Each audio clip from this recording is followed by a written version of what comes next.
I'm a genius. Who's calling it? Who's calling it? Who's calling it? Who's calling it? Who? Yeah. We made it. We're here. Got to change the background, but first Celtics free agent signing of the summer has arrived. As we all predicted, Mike Conley is a Celtic. Yeah, Uncle Mike, listen, man, one of the best vets in this league, bar none. This should be a veteran minimum. I hope so. But yeah, man, this is a culture piece. This is just one of the best people in this league. This is not this should not be a roster thing. Like it is like I wouldn't expect him to come here and be like, oh, that's our backup guard like that. No, this is a guy that can play.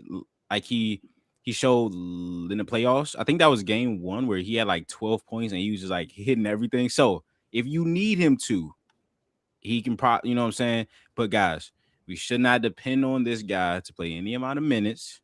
He can if we need him to. This should not stop us from going out and getting like a Simons or like a sex or something. This should not have a lot of implications roster wise, but as far as one of the best people, he is one of those guys. So this is a culture guy. This should not stop us from going out and getting people. So we just got a little update from John Krasinski of The Athletic, not The Office. Mike Conley made the decision to head to Boston in the last day or so, sources told The Athletic, an essential member of the Timberwolves on and off the court. As you said, really important person. This is an interesting signing because of that, right? You've got a guy who's now been in the league 20 seasons. This will be number 20. He's joined the Celtics. And when you think about the way the Celtics have typically used their roster spots, they've been really stingy and they've done their best to almost use them as extra like scouting draft pick opportunities where you can bring in a Ron Harper, you can bring in somebody who you think might have some potential, and you still have time to do that. There will be exhibit 10s, there will be training camp deals. And the goal is to find these diamonds in the rough. I feel like since Blake Griffin, this is the first major veteran signing they've had for somebody who may not play that much. And for what it's worth, Conley in the playoffs wasn't terrible. He played 14 minutes a game, 4.4 points, 2.7 assists, and shot 50% from both the field and three. And also, not also the free throw line. Good for him. 100% from the line. Doesn't miss him. Defensively, metrics-wise, he was, according to the impact stats on Data Baller this season, a plus 0.6. So I don't know how much stock you want to put into that because he's still a little guard who is getting older, but at his peak was a pretty good defender, averaged a lot of steals in Memphis and was a part of some really good Grizzlies teams. It's an exciting thing, and I think you made a good point. I don't think you guys, the listeners and fans, should see this as something that cuts off other opportunities. Assuming that he signed for the minimum, you were going to have to sign minimum players anyways. So it should not eliminate the possibility of somebody like Anthony Simons coming, a bigger budget big coming, filling needs that they really have. Brad Stevens last week told reporters at the Auerbach Center, the Celtics want some size and some extra speed on the perimeter. I don't know if I would describe how old Mike Conley, 38, 39-year-old Mike Conley as extra speed on the perimeter, but important veteran presence for sure. Yeah, I'm seeing a lot of people saying like, I wanted us to get Anthony. I hate the guys. If the Celtics are smart, Mike Conley is not stopping us from going to get other guards. This is more of a culture thing than a roster thing. Like he is there to be one of the best people in this league.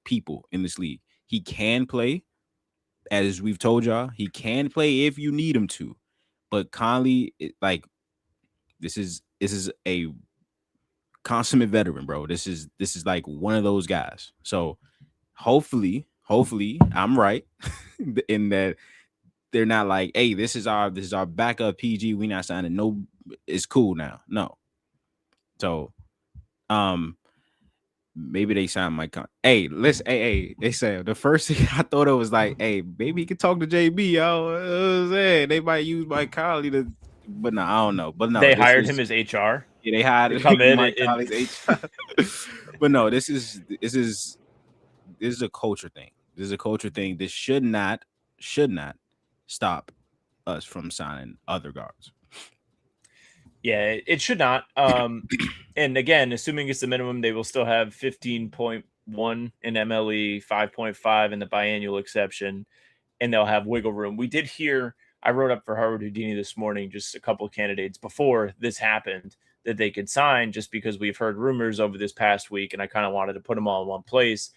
So far, it's been Kevon Looney as almost a very similar option as a centerpiece, separate, not a single thing, not as the centerpiece, not as a splash, not as a splash. Okay, but somebody who has won titles with Golden State, somebody who at his peak was a starter on the 22 Warriors, like can really contribute in a way and grab rebounds off the bench. Seems like he's well liked where he goes. Mavericks guard Brandon Williams, speedy guy, gets to the rim pretty well for a non-high usage dude, and could be a buy low candidate. And then Anthony was the third one. I do feel like there's a real chance. We don't know for sure if it was a vet minimum. I want to get that out there. I'm assuming the reason why I assume yes is because typically whenever these deals get done and it's worth some money, Shams will be like, hey, look how much money the agents made their guy. But he didn't do that with this one. So I'm assuming it is a minimum. For what it's worth, I guess we can, unless you have any further thoughts on candidates before I move. Keith Smith tweeted 26 minutes ago that this is a 1-year contract with Boston at a veteran minimum amount. There you go. Yeah, and vet minimum. Pretty good. Yeah. Well done. Yeah. So yeah, well done.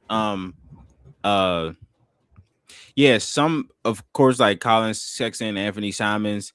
Some people on the low end, of course, Brandon Williams from the Mavericks is a scoring guard type. I think somebody said it in the chat, but I said this about 2 streams ago. I like DeAnthony Milton from the Warriors.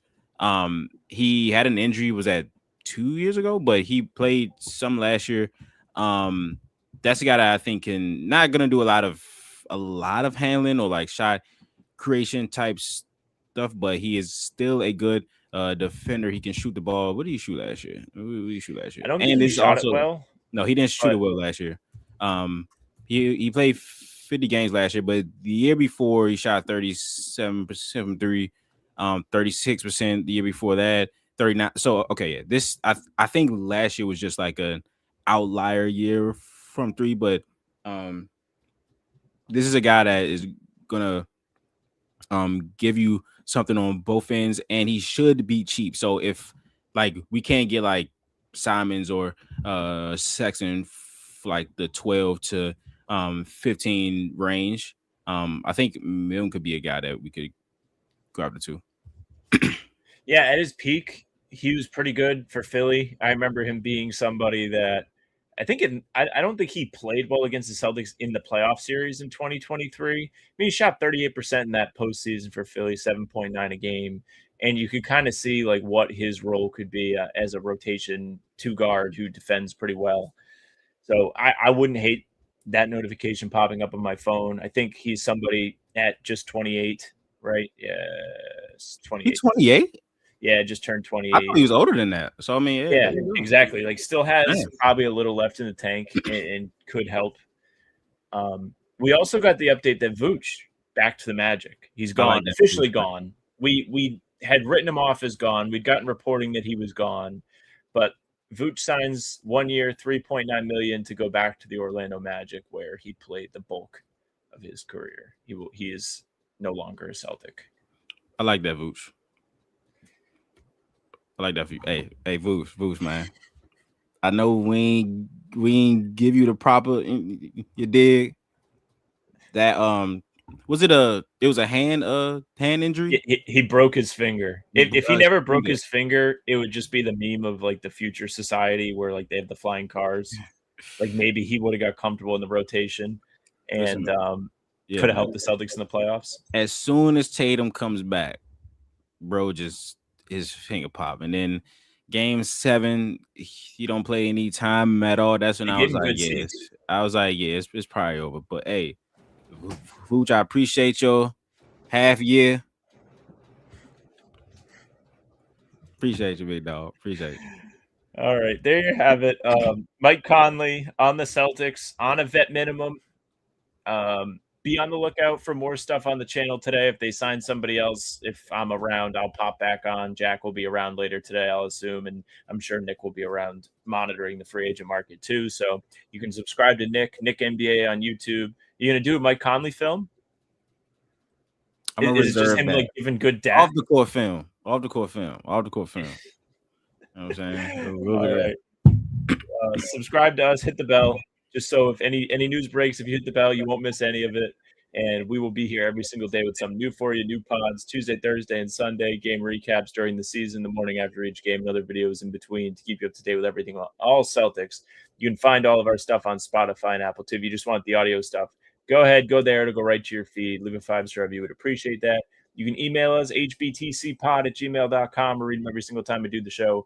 hbtcpod@gmail.com. Socials are at How About Them C's for Twitter, Instagram, TikTok, Facebook's name of my podcast.